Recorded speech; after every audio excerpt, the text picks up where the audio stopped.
We made it. We made it finally. Yes. We made it. Yeah. A few little technical issues, but we As made it. always, right? Yeah. Yes. We Yeah. are we are live now. Hey everyone out there. We're live. Yay. Just making sure I see everything on my phone here because I track that at the same time. And yes, we are there finally. Great. Awesome. Great. Hi, everybody. Hey Hi. Facebook. So we are here tonight Hmm. with Jen Duplessis. Is that the correct pronunciation? I get that right. Yes, it's perfect. Awesome.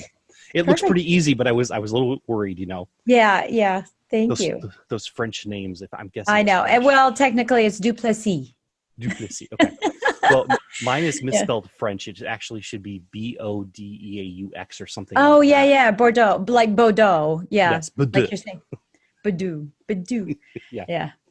So we gave that up a long time ago. Someone didn't know how to spell it, so they just Right. anglicized it and made it easy. Right. So, well, everyone, I am here with Jen tonight, and Jen is a rock star in a lot of different ways. Oh, If you well, watch thank the you. video that I created this morning, you'll know that she has been 15 years in the top 1% for mortgage origination. Right. And she was 3 years in the top 200. Is that correct? Yeah, which is the top 0.003%.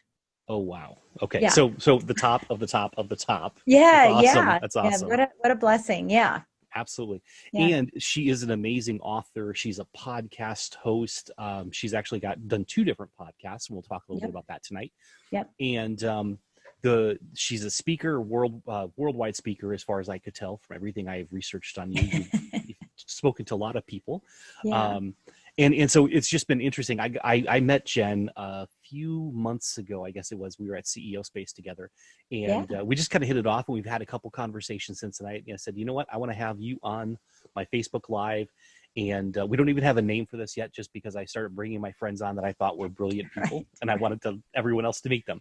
Yeah. So Thank we are. you. Let's start out with you. You have tell us a little bit more about your history, because I share the highlights, but tell me a Yeah. little bit more about who you are and kind of Oh, what drives you in the background. yeah. Oh gosh. Well, what drives me, I mean, I can tell you what drives me. What drives me is faith and family. I am really, really faith forward in everything I do, and everything about my family. I have two grown children. I have three grandkids.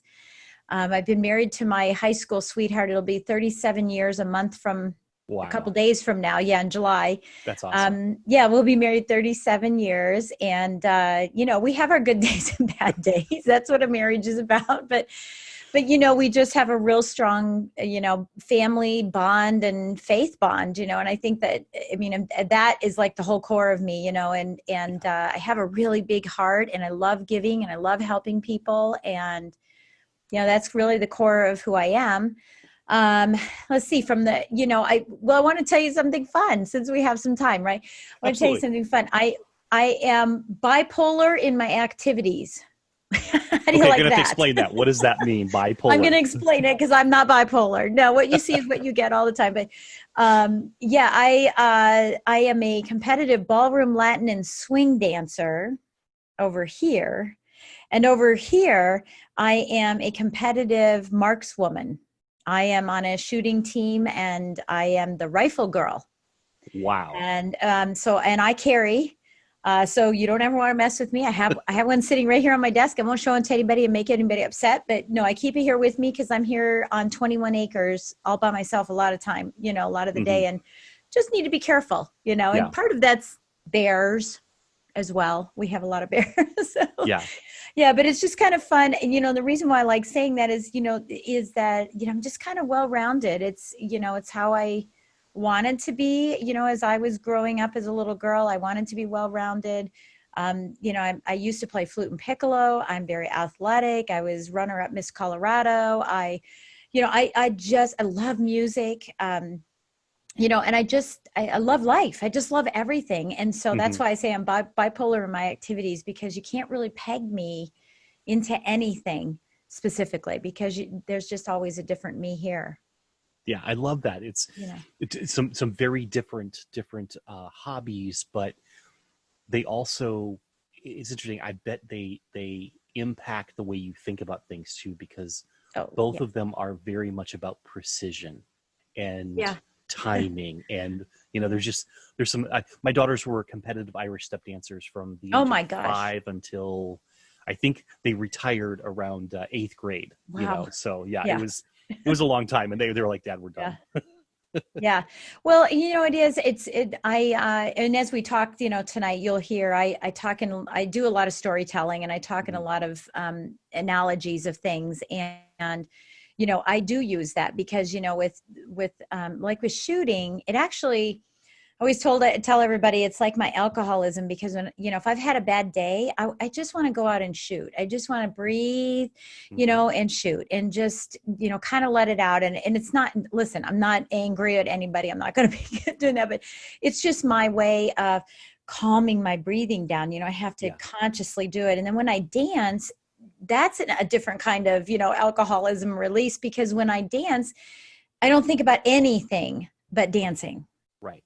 nothing else, absolutely nothing else. And it's so freeing, right? And it's great physical activity, and I can get 10,000 steps in at the studio, in one night. So I'm like, I could be lazy all day and just go get some steps in and stuff. But I think that, yeah, I take all those experiences and I figure out how they're, how it's part of what I do. And, it just makes who I am, today who It's I am. fascinating Yeah. how you describe that, because with the shooting and that, as you said, it's really about it's almost like a form of meditation in a sense, because of the It breathing. is. It slows Yeah. down the breathing and all that.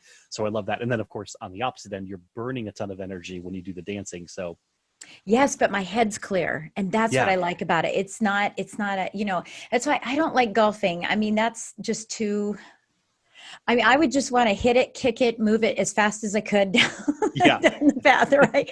And I have done it. I've done it where they do that hmm, best ball or yeah, best hit or whatever, where you go to the person who's the closest. That's my kind of game, because it's fast, right? It just moves really fast.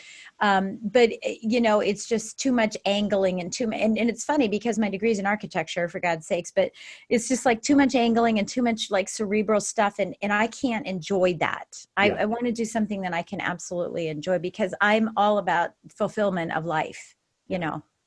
So, okay, you have a degree in architecture. So I'm going to kind of go down that path. How did you go from architecture to mortgage lending? I mean, it seems like there's a close connection because it relates to building something, but Yeah. Well, only when an appraisal comes in, I get to see a floor plan, and I'm like, that's wow, right. check that out. And now, and that was, and of course I'm not originating anymore. I haven't been originating for a couple of years, but, Mhm. my dad was an architect. My dad was a Class A contractor. So I was raised around all kinds of building, all kinds of Okay. building things, but that's not what happened. I was actually pre-med. I was, I was going to be a cardiologist. Wow. And I was accepted to pre-med, and went in, and you have that one class that just turns you off from everything. And, you look back on it and you think, yeah, why? It's just one class. Come on. But when I look back on my life, I'm so much more happier than I have cardiology friends. And Hmm. I'm just so much happier than they are. And so anyway, I switched gears, and so I went into architectural design and construction engineering. So it's really about the engineering piece that still is very technical, Yeah. very logistical, and that sort of thinking that happens there. And Hmm. so anyway, I just couldn't get a job. I couldn't get a job. Women in architecture was just not heard of. In fact, I was the only woman in a class of 67 men, or Wow. 67 of us total. I was the only woman in it. And my dad said, well, you can work for me. And I said, no, not going to do that.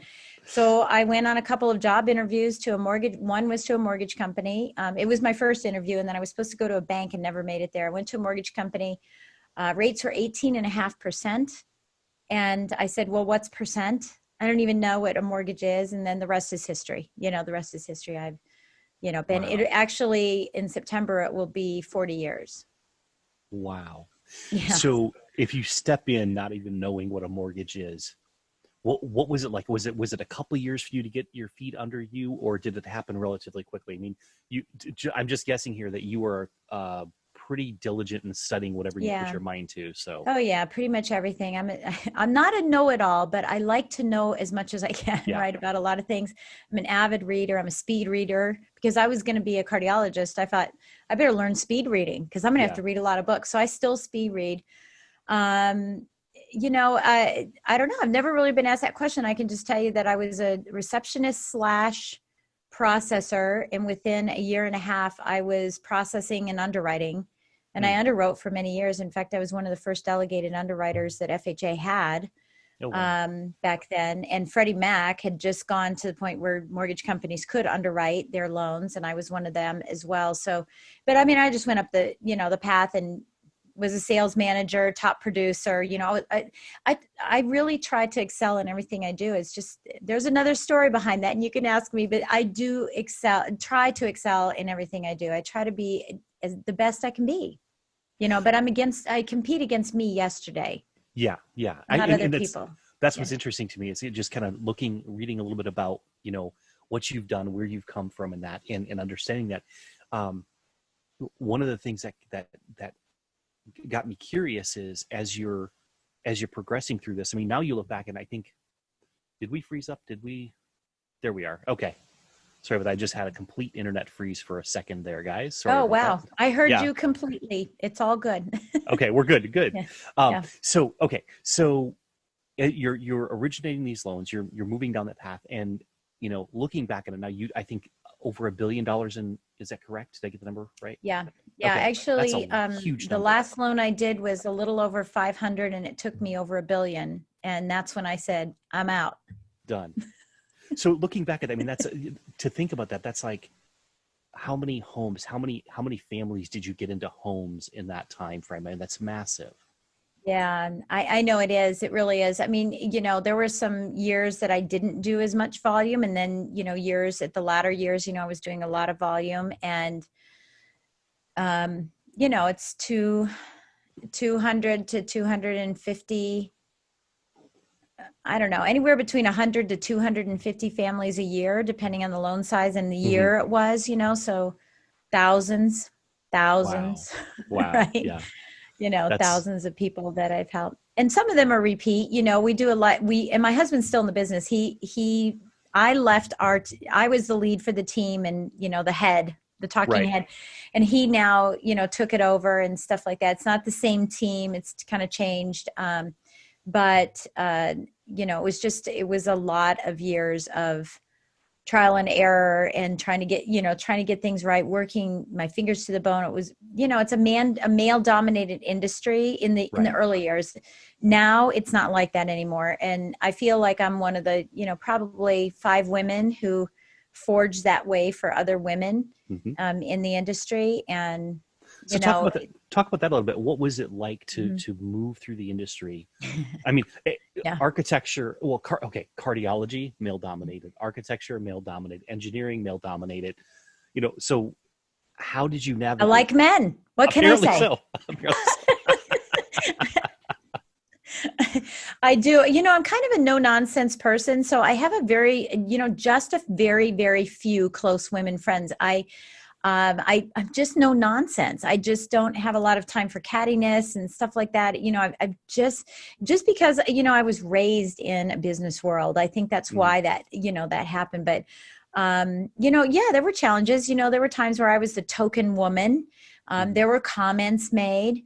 But I never had anything bad at all happen to me, thankfully. But there were comments made, about things. I was overlooked for jobs because, they felt like the man should be the manager. And I just led with facts. Everything I did was, I'm going to prove to you. And so I was, there was a company that I used to work for that, I was number 2 in the entire company, and it was a nationwide company.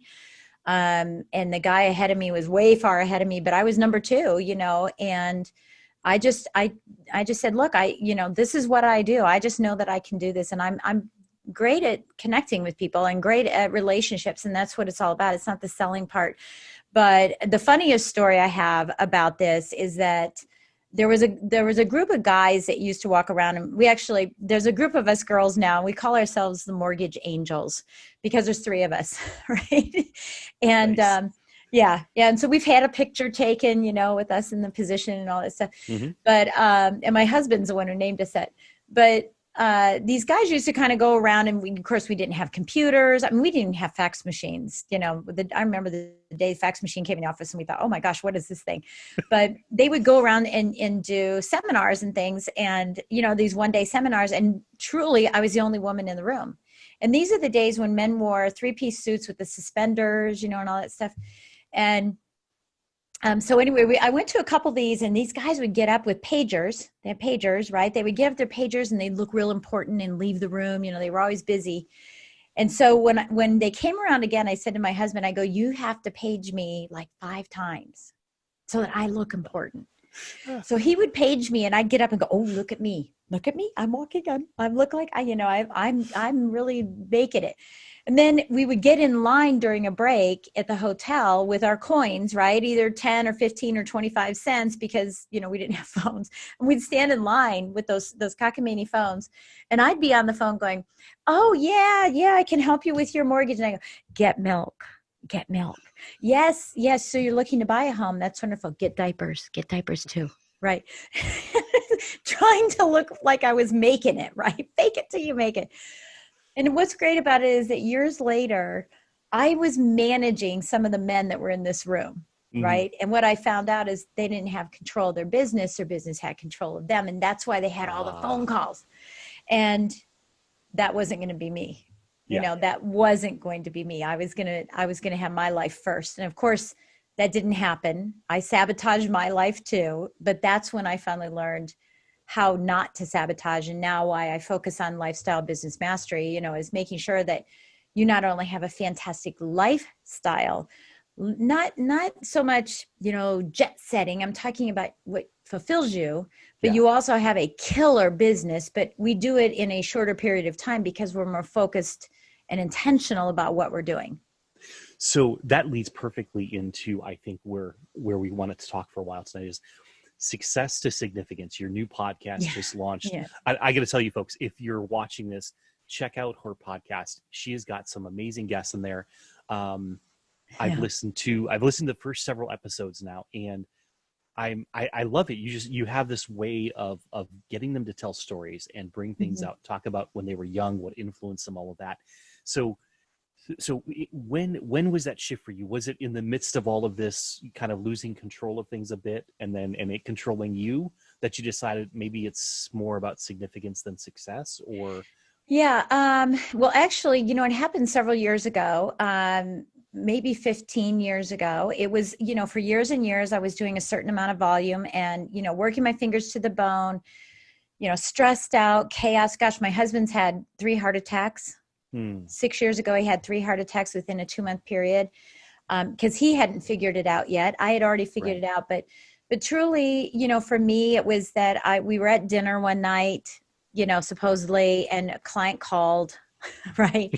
And they're more important than my kids. And so there I was outside walking the concrete balance beam, right? And we've all walked that curb back and forth. And as people come in the restaurant, I'm like, hey, hi, and talking to my client. And I happened to look over in the window, and there my family was enjoying life, enjoying each other, creating these memories, but I wasn't in them. Yeah. And it wasn't the last time. It wasn't the first time. It's just this time. This was the apex for me. This has to stop. It has to. And so I learned how to, put me first. It's really about that. It's sometimes you have to say no. You have to say yes to your life. And that means saying no to some of your clients. Right. And in doing that, my business tripled. And in doing that, I only worked 4 days a week for the last 8 years. So how does that work? Because it's illogical for most people to think if I'm going to grow my business, I've got to put more time in, and that's a mistake. Absolutely not. That's goofy. Yeah. Yeah. So how do you help people through that logic? Yeah, well, I mean, it's definitely a process. It doesn't happen overnight because you're turning a big ship, right? A habit and a way of working that people come from a scarcity standpoint where they're saying, because if I don't work hard, I'm scared, right? Rather than abundance. And so I always say that people work on demand and not in demand. So there's 5 steps that I do, but the first thing that we talk about is getting your core values, right? And so if someone says, my family is my core value, then why are you working till 11 o'clock at night? They're not really your core value. Your core value is the love of your work. Mm-hmm. And so we have to get that back in alignment, right? So it's aligning. And I really feel if you can get into those core values, you'll have a life of values adds value everywhere in your life.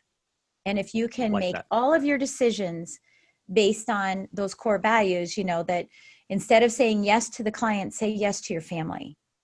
Yeah. And ask the client, can we meet another time? Because I'm with my family, for God's sakes, right? And I think that people appreciate that. I know they do, because I never, if I lost a deal there, here and there, so be it.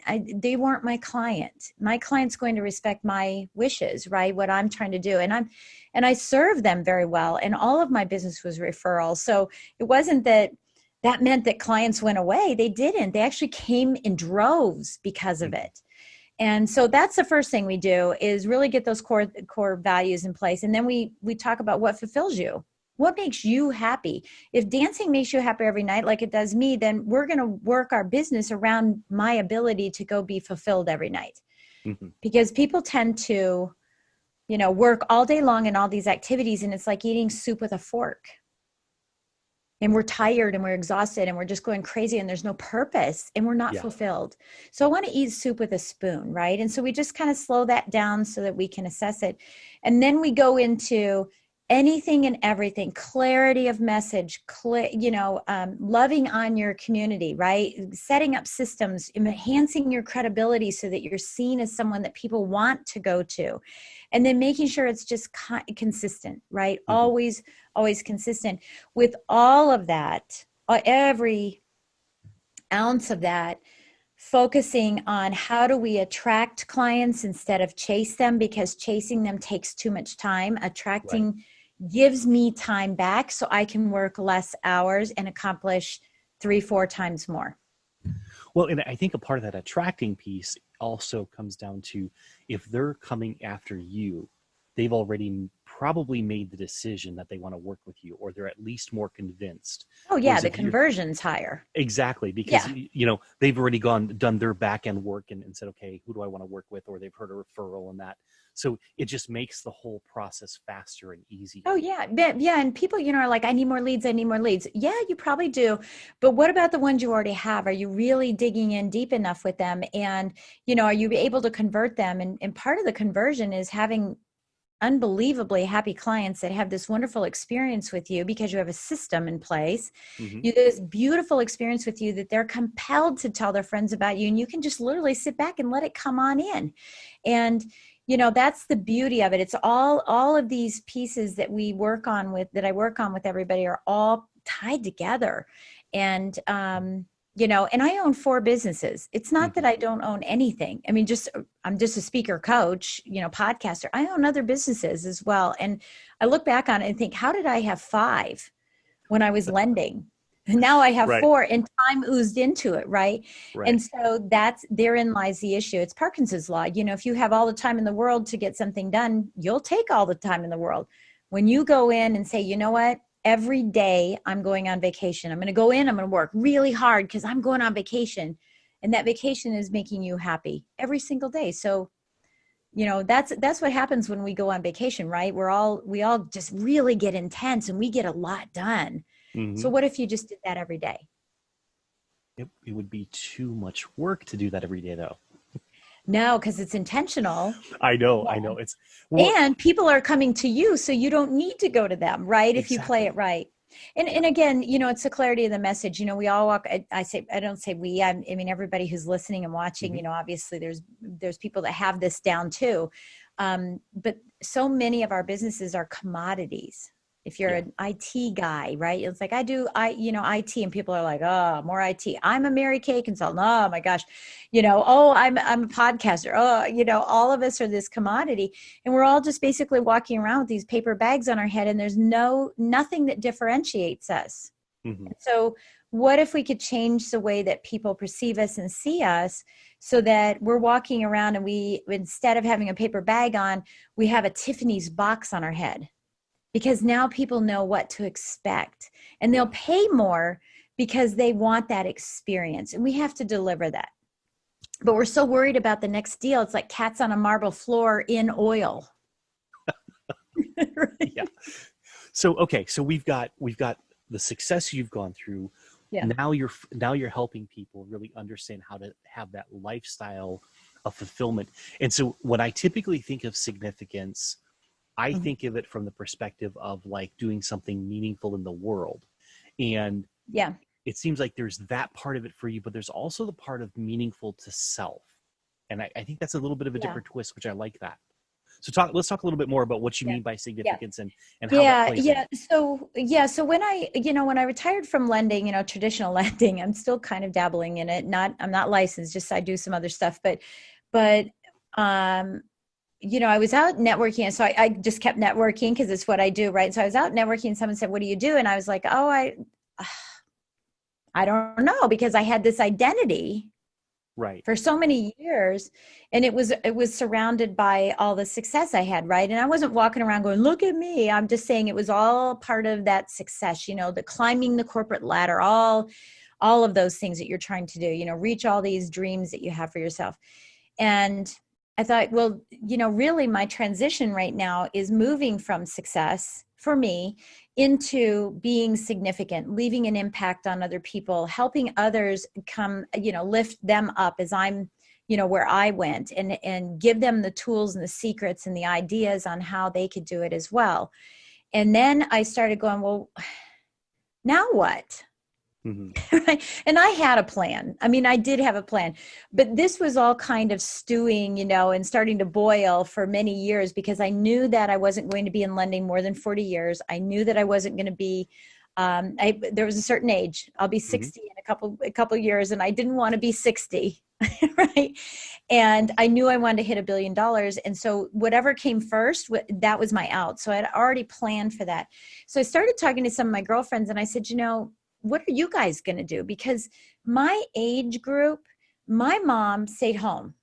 And when I went to college, she went to work as a secretary and couldn't wait to get back home to babysit my kids, her grandkids. That's not my generation. My generation fought hard. We had the power jobs. We had the, 6-figure income for the first time for women, right? Like all that. And so what are we going to do? But I'm tired. 35 years of doing anything, being a teacher, being in the military, anything, you're tired. Yeah. And I just wanted something else, but I couldn't figure it out. And I was losing sleep over it. I didn't know what it was going to be. I wasn't going to go work at Walmart. I wasn't going to be a secretary. Should I be an entrepreneur? All those things were going through my mind. I started asking my girlfriends, and they say, "Gosh, I'm going through it too." So I started saying, what is life after you do whatever? And my husband said, and I always said breaking through glass ceilings. And he said, well, it's life after breaking through glass ceilings, which is, the full name of the podcast. But those ceilings for everyone are different.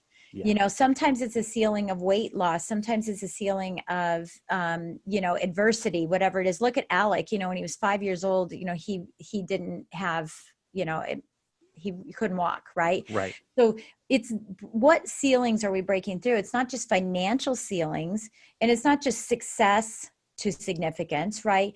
But I do believe that our mess is our message, all of us, right? Whatever we went through and learned how to accomplish, we now want to share with others so that they can compress their learning and reach success faster. And so anyway, that's where that came from. So anybody who's had a breakthrough, whether it's a money breakthrough or something else, an emotional breakthrough, I want their story, because so many of us are going to be going through this now. I'm a baby boomer by 2 months. If I were born 2 months later, I wouldn't be. So I'm a cusper, right? Yeah. But there's all of us that are going, have had these longstanding careers. And I know with COVID right now, even there's a lot of people are saying, do I really want to go back to that grind? Do I want to do something? So people are in the beginning kind of thinking about it. People are making the transition, and then people have come through. So I want to interview all of them, and I want the opportunity for everyone who is going through that to have the opportunity to listen, to the success stories that people have had. and how they've made an impact with charity or on people or with themselves. Because, here's what it is. When you're young, you learn, then you earn, and then you get to the point where you want to return. Yeah. It's learn, earn, return. And Bill Cosby said this in his, stand-up thing called Bill Cosby himself. When his parents came in, with money and candy and stuff for his kids, he's like, these people are the same people that beat my butt, and now they're trying to make their way to heaven, right? And that is what we do. Yeah. Right? Yeah. We get to that point where, like, there's got to be more to life than it's all about me. It's got to be about others too. But you have to get there on your own terms. You can't have it forced down you. It's just, you have to get there on your own terms. So on the podcast, what's one of your favorite stories that's come out so far when you're interviewing these guests? Well, and here's the great thing. I already have like 18 episodes, maybe more, 20 episodes. I just interviewed James Dentley, who is Les Brown's coach. Okay. I interviewed him last Saturday. He won't even be released till October. And I'm like, I want to.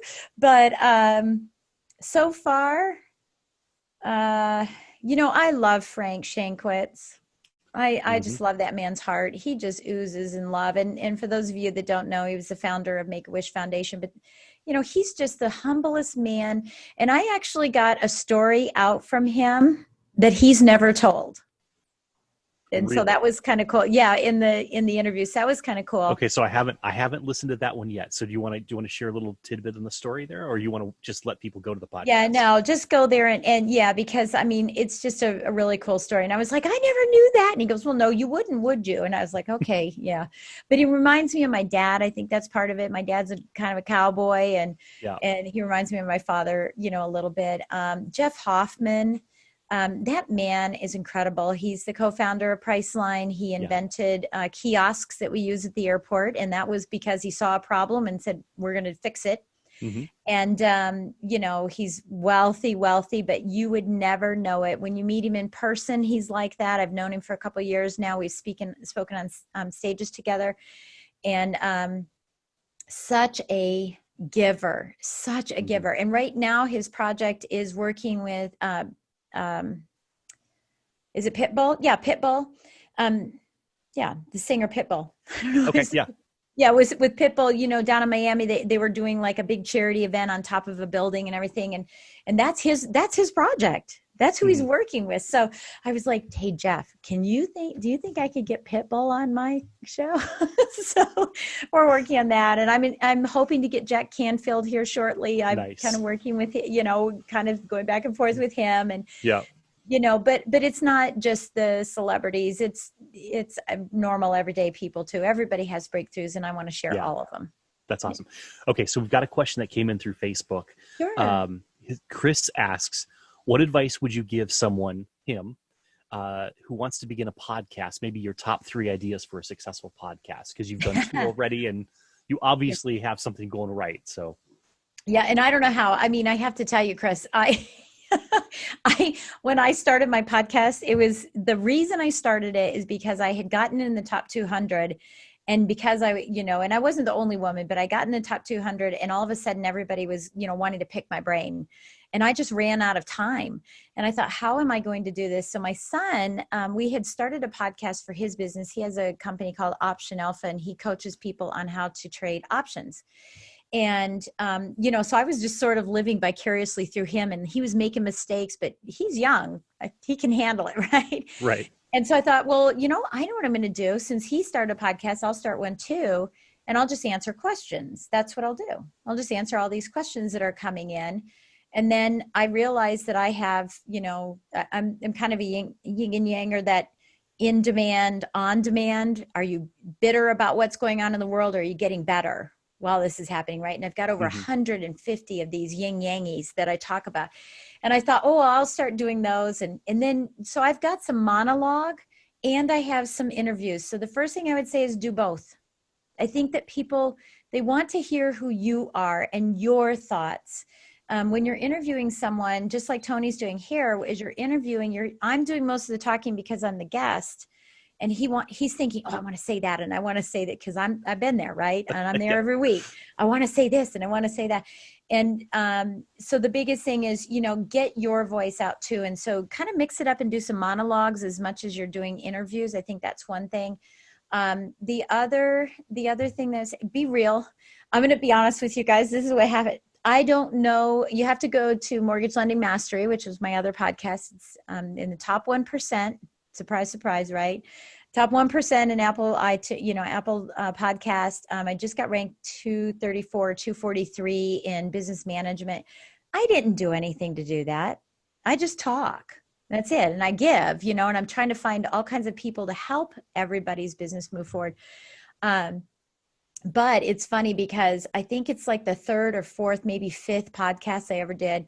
If you've ever seen Saturday Night Live, and it's what time is it? Is this after hours? Were we okay? I can say. Yeah, we're good. We're good. Yeah. So if you've ever seen sweaty balls, they're a Christmas thing, right? You know what I'm talking about? Yes. And his name's Sweaty and he makes the meatballs and all that stuff.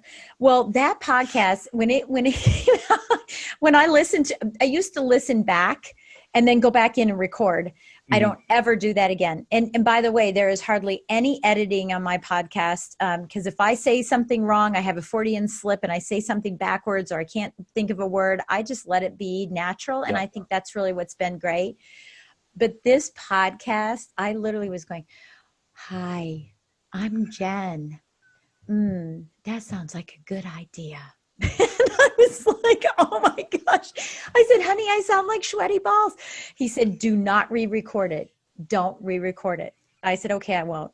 So I don't know why that happened. I think I was trying to be really formal, right. And so I have to be really professional. But I find that, when I let my personality come out, and I think when you let your personality come out, people are going to be attracted to that. So the second thing is just let your personality come out. Right. Yes. So one is do some monologues so you can get your own voice in there. And then two is let your personality come out. And the last thing is, if you have the ability to do it, I did everything by hand. I did my own publishing. I got myself approved on iTunes at the time. I had Fiverr do my editing. I got the intro and outro and had them do my editing. And it cost me, I don't know, $20, $25 a week to do it. I would say if you have the bandwidth, you would excel much faster if you have someone else doing all of that for you, which I now have. And there are plenty of companies out there to do that, to do all that editing. You just talk and send it to them and they do all the stuff.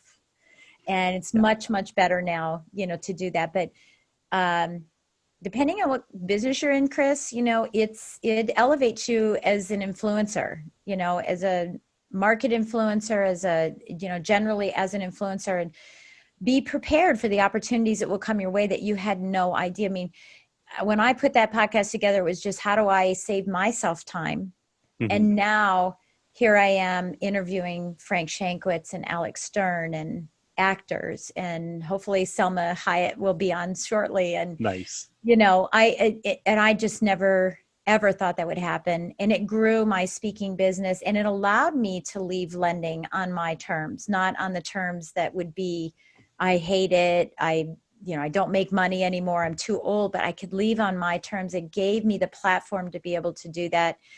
So that the transition, the day I left lending and the very next day I was running 100 miles an hour. Nice. Okay. So first one was monologue. The second one was let your personality shine. Personality. Okay. Yeah. I'm taking little notes here so they can see. That's it. fine. Yeah. Let your personality shine. Don't try to be somebody else. Don't try to be formal. I've listened to other podcasts and I'm like, gosh, they do that really cool. I should do that too. Nope. Yep. I'm going to be me. Just be you. You're the only one, right? In fact, I have this here. Be yourself if it comes in. I don't know if it'll come in. Yeah. Be yourself. Everybody else is taken. I love that. Right. And I have that right in front of me all the time to remind me, just be yourself, Jen. You're goofy. You're smart, but you're goofy, and that's okay. right? And then, and yeah, the third one was, if you have the bandwidth, get other people to help you pull it together. So, because the first, I'd say I did several podcasts, probably 10 or 15, when you first release and everything. And then I just got busy. And so I didn't release for a couple weeks because I had to do the work. Right. Right. And so I kind of went through that in the early stages, but 5.5 years later, now it's every single week. Yeah. And now two a week. So it's funny because, I started a podcast. We probably have 16 or so in the can. Yeah. Released a bunch. We just started releasing them last week. And I've been wanting to do it forever. And I was like, I need a co-host. I mean, it was just like I wanted a co-host because I'm very much better bouncing off someone else. Yeah. But then this Facebook Live thing, I did a Facebook Lives about 2 or 3 years ago. I was doing them when they first came out, trying it that way, and I was scared as heck. The thing I love about this is you're completely, whatever you are on screen, you are. There's no editing at all. So doing this has caused me to get that much better at it. Yeah. And you don't need a co-host unless you want to bring somebody in. I mean, that's what's really great about it. And and then the other thing, and not to give 4 things, I already gave 3, but make sure we're all about bonuses here, right? You're on podcasts too. Yeah, make sure you're on podcasts. There's it's called DB Pitch. It's database pitch, dbpitch.com, and I belong to that. And you can go in there and say, hey, I need to find out where all the events are that are happening in in this space, all about real estate or mortgage or cookies, whatever it is. And it gives you all of the events and all the contacts for all the people, right, to be able to speak at these events and stuff, including podcasts. So the person who was sharing it with me, he goes, let's type your name in. Well, it turns out I've been on 284 podcasts. Wow. Separate from the 240 something I think I'm at now for Mortgage Lending Mastery, plus the other 18 or whatever for Success to Significance. I had no idea it was on that many podcasts. But, I have forged beautiful relationships as a result of it.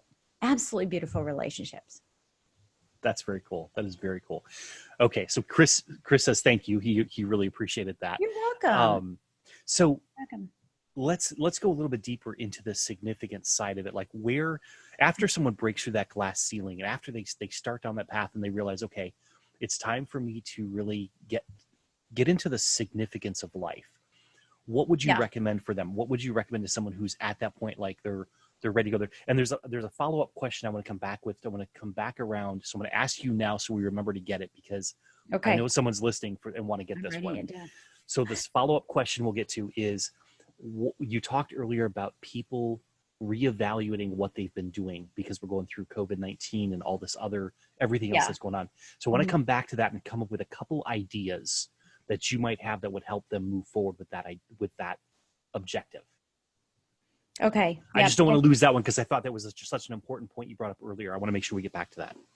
Yeah. No, I love it. And I'm writing something down so I don't forget it myself. Okay. Yeah. Again, the significance is, what are you passionate about, right? What fulfills you? And most people don't know. They just say, I don't know what makes me happy. And I go, it's kind of like the Notebook, right? Where he says, woman, what do you want? Woman, what do you want? And, says every man when his wife needs dinner. Yes. What do you want? What do you want? Hopefully mine's cooking dinner for me now. I don't know. Well, it's 8:30 here, so we'll see. But you can see it's starting to get darker in the background. The process of figuring out what you are passionate about, for me, is a process of elimination, not a process of selection. Not saying, I love listening to birds, which I do. I love dancing. It's sometimes saying what you don't like, right? What upsets you about things. And when that just upsets you, the opposite of that is your mission. The opposite of that is where you want to be significant. So I'll give you an example. When the Great Recession came, in 2008, 2007, 8, 9, 10, when it was here, a lot of people don't know. A lot of people know this. There were foreclosures. Okay. Lots of foreclosures. Everybody knows that. But what a lot of people don't know is that animals were left in the homes. Wow. And they ate each other. They ate their paws off. It was awful. It was Wow. awful. And it upset me because I'm an animal lover. I mean, it upset me. And I thought, how dare they do that? It drives me crazy. So what I realized was that people, when, they're going to our, here in where I live, our food bank, right? To get food when they're in bad times. And there was a big influx of that because I do a lot of charity work, influx of that happening. And I thought, well, they're going to the food bank for themselves. And so they're feeling ashamed because they're losing their home. They're feeling ashamed because they have to go there. Maybe they've lost their job on top of that.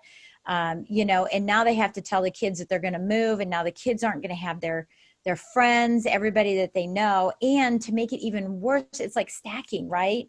Yeah. To make it even worse, now you have to say that we're going to let go of our beloved animal. And for people who love animals, and 85% of people have them, people who love animals, that's just a detriment. You see it all the time. I mean, even Alex Stern, when he just lost his dog this year, and it was devastating for him, right? And so I said, you know what? I'm going to start Fur Baby Food Bank, because my clients would say, I'd say, do you have any children? No, but we have fur babies. And I said, okay, well, I started Fur Baby Food Bank. So it was from what made me upset that drove me to say, that's a passion. I want them to come and get food for themselves, but I want them to get food for Snoopy too, so that they have some joy in their lives, right? So it's a matter of determining what upsets you, and then that really becomes your cause, and sometimes, I mean, again, it's upsetting you, right? My husband has type 2 diabetes. That's a cause for me. That's a passion. My husband had a heart attack. My father had a heart attack. That's a cause for me. I want to be a heart surgeon, so now that's a cause for me. And that's been a cause for me for many, many, many, many years. And so it's what I shouldn't say upsets you, but just, ticks you off. Yeah. What makes you mad about something? Yeah.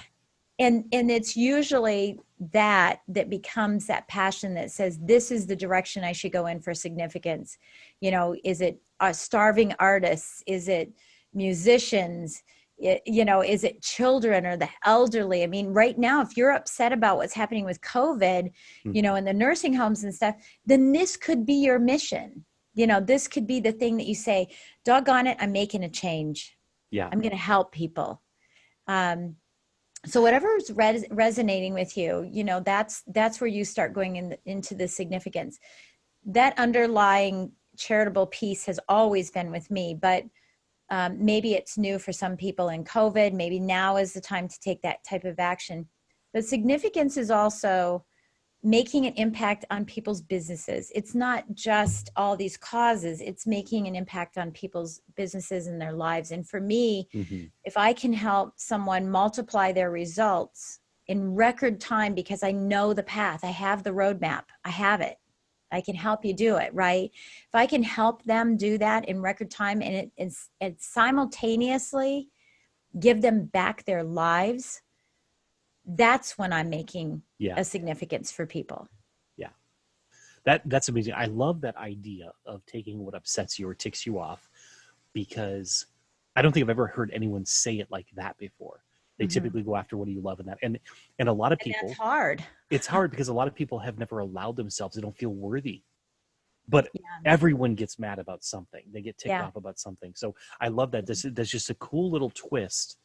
Now we see why you're in the top 1%. Oh, well, thanks. But Absolutely. and I think the other twist, from a business perspective, because I was just doing a strategy session with someone, and she's like, I don't really know who my client is. So if you can't identify your client, it's who isn't your client. Yeah. I mean, it's really just that easy. I was talking to a realtor, and I said, well, who is your client? She goes, well, anybody who wants to buy a house. And I said, okay, so do you like to work with people who have kids that run through the houses when you're showing? No. Okay, then that's not your client. Okay, do you like clients that call you on Sunday morning and have to go out? No. Okay, that's not your client. And I said, so through that process, we were able to identify who you actually love to work with. So we want to work with people that complement, not complicate our lives. I like that. That's very cool.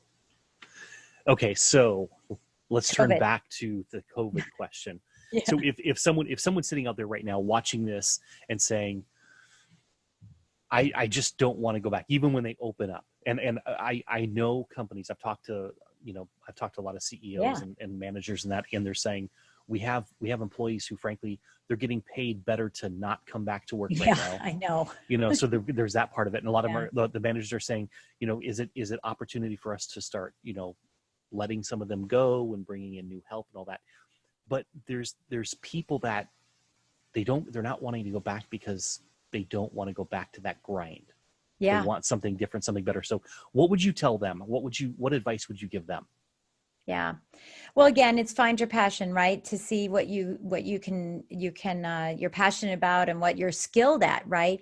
So I think it's looking at, and I'm going to kind of cross-pollinate these because I'm answering the question really for the company as much as I am for the individual, right? Mm-hmm. So it's looking at your sales skills, looking at your systems that you have, right? So the company should be looking at their systems. Is there a better, more efficient way to do it? And maybe you don't need the employee, right? Mm-hmm. So you're looking at your system skills. You're looking at the source skills, like where is the source of your business going to come from? Where has it come? Should it continue to come from those places? And as an individual, if you're going to go back to entrepreneurship, or maybe you're shifting gears and just going into that love that you've always wanted to do, and you're starting at the low end of it, it's making sure that you're surrounding yourself with great advisors. And it's ironic that you said that, because it's not a podcast, right? We're not doing Right. Because usually at the end of the podcast, it's like, okay, do you have a gift for everybody? I have a gift for everybody. Just because it's coming up. So if you go to jenduplessis.com/7 strategies, not SEVEM, but 7 strategies, you can get a PDF, and it's these 7 strategies to just really, change your mindset about your business. And so if you're going through that process and saying, should I start this? Should I not? There are 7 very thought-provoking questions for you to really dig deep into your soul and figure out, what do you really want? And is this the time to do it? Are you surrounding yourself with the right people to help guide you? That's mm-hmm. one is, are they the right people? Are there adult conversations that need to be had? Mm-hmm. Because we all have them, right? Ugh. Do we need to be thinking about those conversations? What's stopping us? Are we setting boundaries around what's important to us? Those core values. Are we setting those boundaries? What are those core values? So it's really, sort of it's a small little roadmap and just some thought-provoking questions for people to be thinking about, as they're making that transition. Or do you have a business plan? Are you prepared for a business plan? If you're mm-hmm. if you're going to make that transition into entrepreneurship. But, I think, you have to test it too. So if you're going to do it, test your past clients, test clients that you've worked with before, test other people and say, gosh, I'm thinking about putting this together. What are your frustrations? We have a tendency, I think entrepreneurs have a tendency to try to solve problems that we think people have because we were there. Yeah. Right. I know their problems. Well, you don't know them in the way that they say them. So go find out what their problems are and what their challenges are, and then be the solution for it, rather than saying, I have the solution for everybody, so I'm just going to start going out. Because then that's why so many businesses fail. Mm-hmm. Right. So, slow down so you can speed up instead of speeding up to then slow down. Yeah. And so take your time with it. And hopefully you've taken some action during COVID. One of the things I did March 9th, I got back from Las Vegas, the speaking engagement. March 9th, I initiated the 12-week year. And in 12 weeks, I have accelerated my business a full year. Wow. So every week is a month. Mm-hmm. Every day is a week. It's a lot of work. It is. It is. But these are the things you have to do. Success just doesn't come. It doesn't come as easy as everybody thinks. It's one of those things where everyone wants success until you see what it takes to get there. Mm-hmm. And it's not sexy.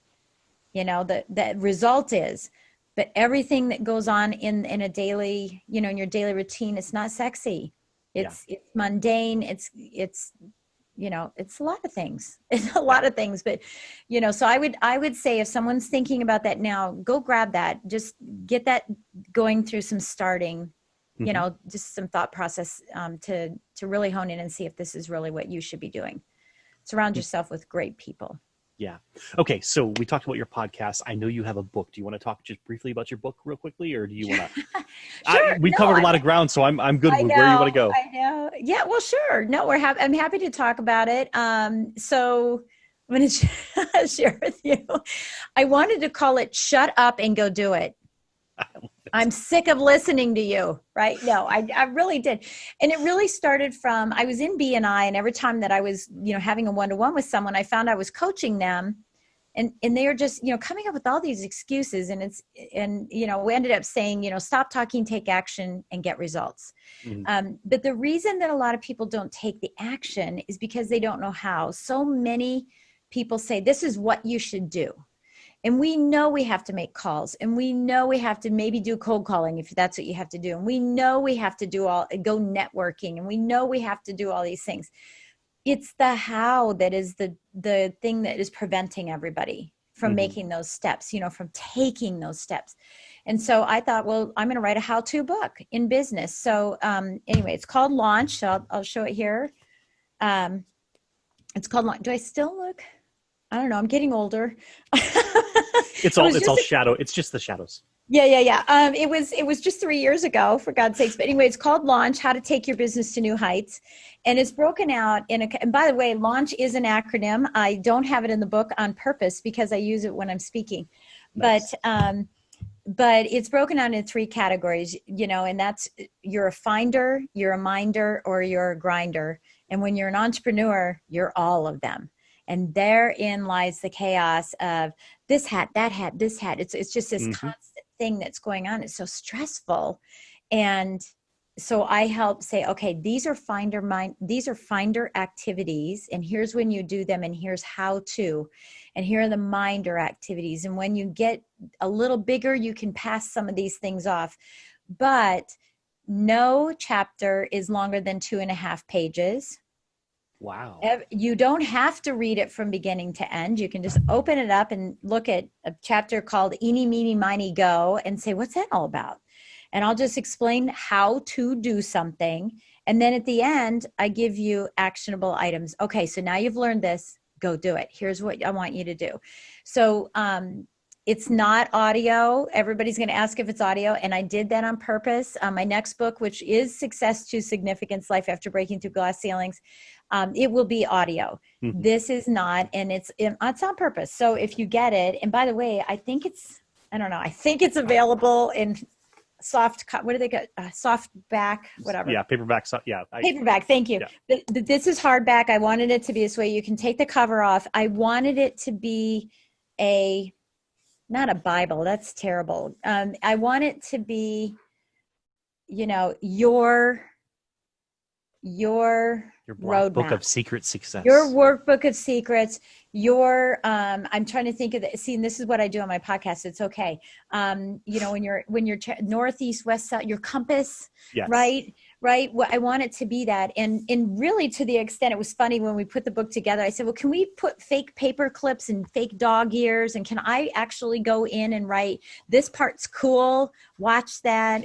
And then it was going to be too expensive. And so I couldn't do it. But I want you to abuse this. Mm-hmm. I want it to be something that is pretty when you walk around with it, but you can just look at it and go, okay, what would Jen do? What would Jen say on this? That's right? Awesome. That's awesome. So it's a how-to book on different categories on that, and of course it has a little bit of my life story, which I, didn't talk about here. It's pretty difficult, but it makes me who I am now. Yeah, absolutely. Okay. I have one last question for you. Yeah. Well, first, before I ask my question, is there anything else that we didn't cover that you just feel like called to talk about? No. Awesome. We covered a lot of ground, so I'm happy. Okay. Yeah. So I have 2 daughters. They're 14 and 16.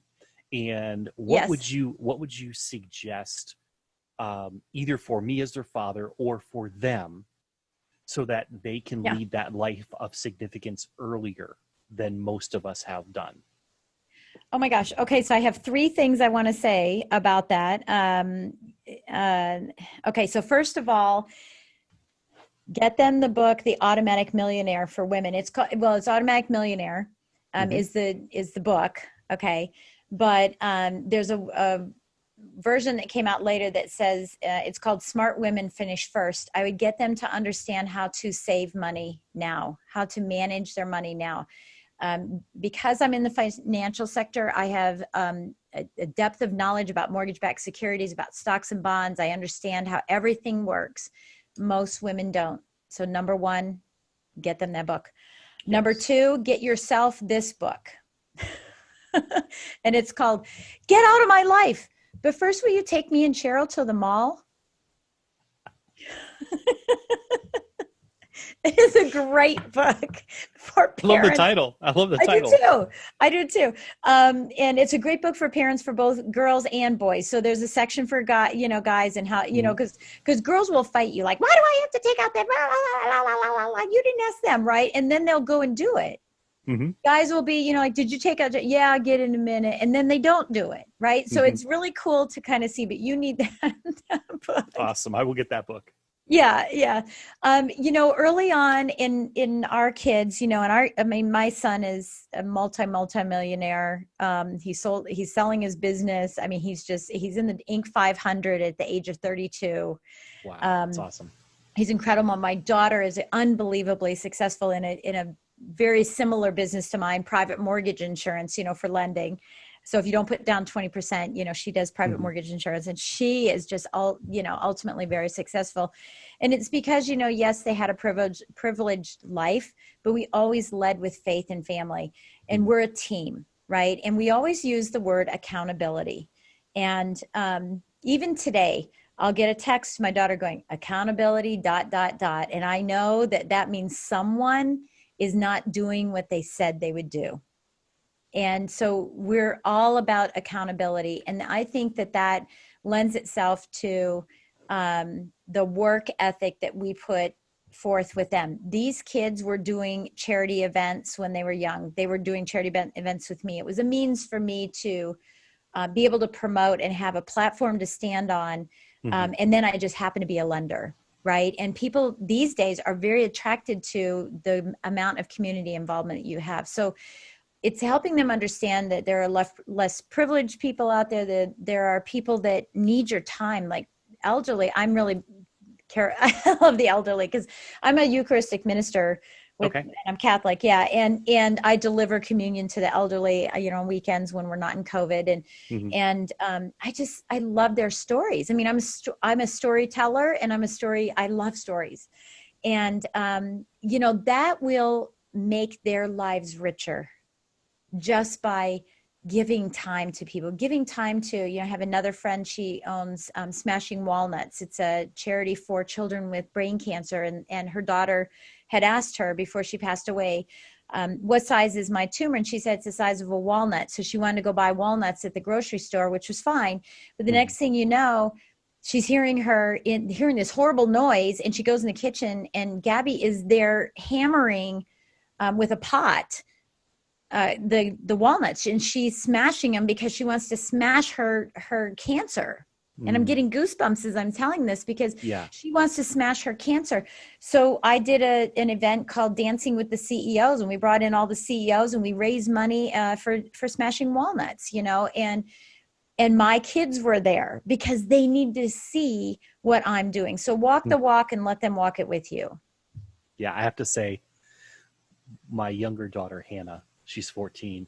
She actually is the one that finds the service projects and says, Dad, can we go do this? Dad, we go. Yeah. I have done more service with her. I'm grateful for it because that is not a strong suit of mine. That's a skill that I didn't develop. And now that I get to do it with her, I'm like, okay, let's go. Let's have some fun, and so I love that. Well, and make sure your other daughter gets in too, and that's the other thing I wrote down is, our kids were, if they were walking down the street, to give you an idea, and I want to make sure that I don't preface this in I don't want my son to be seen in a bad light because he's got a beautiful heart, very big family man, very, very loyal. But they would walk down the street, and we always said, you two should open up a law firm. Whitney will be the defender, and you'll be the prosecutor. Because if there was a homeless person on the street, my daughter would take her coat off and say, what can I do to give it to you? And my son would say, get a job. Mm-hmm. Right. And it was the difference between them. And I think that he sees us doing these things and he then has some interest in it now. But it's taken a really long time. So if I could have embedded that in earlier, Right. his whole life was, what are you going to do today, honey? And he was like, take over the world, Mom. I'm taking over the world. And that's how he always was. Mm-hmm. But I wish that I had brought him in more to those more giving and having a little more patience with people, because my dad said to me, honey, if you're ever sitting in front, with the Pope and with a bum, you treat them exactly the same way and you give them everything you have. Mm. Awesome. So this has been awesome, Jen. Thank you so much, especially for thank you. for It's all been of these tips. I mean, you've given so much. I love it. Thank you. Of course.